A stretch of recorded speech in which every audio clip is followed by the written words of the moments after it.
Well, again, stocks ending higher here today as talks over additional stimulus at least seems to be trending in the right direction. For more on the market's reaction on this, we want to bring in Rob Haworth. He's a senior investment strategist at U.S. Bank Wealth Management. Rob, great to have you back on the show. Let's just start with the stimulus talks and the market's reaction to this. I'm just curious, just from your point of view, how important do you think it is for the market that we get some sort of deal? Does it matter, I guess, what is included, or just that we get something out of Washington? I think in terms of magnitude, it will matter what specifically is included, but we do need a deal, right? We need a deal to continue to backstop an economy that is still meaningfully shut down to battle our coronavirus pandemic, with large swaths of the economy still not able to reopen or well below year-ago levels. Thinking about airlines, travel, leisure, retail are all still under pressure. And we even had airlines lay people off to start this month. So I think some kind of deal is going to be important to the market.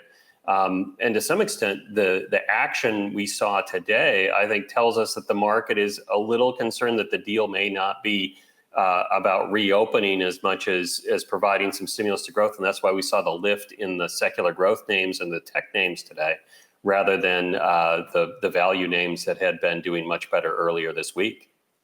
So, Rob, what are you favoring in this market? Are you still finding reason to bet on those value names, even though there is a lot of uncertainty around this deal?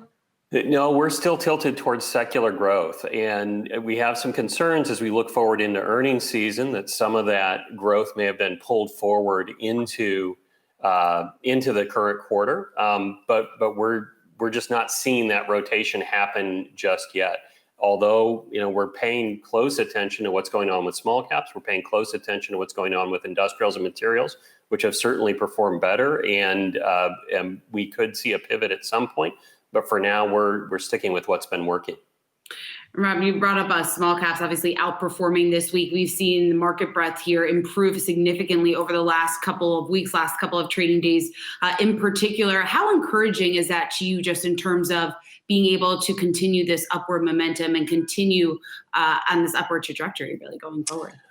Yeah, it's certainly very constructive for us but we do have a lot of uncertainty coming up, as we've talked about, in the next 3 weeks, whether it's fiscal stimulus or the election. And right now the election is still very close and very tight, and could lead to some market volatility in the next 3 weeks and in the weeks just after the election as well. So we're encouraged. We're looking for signs to change our view, particularly because we see economic growth as generally being better in the future.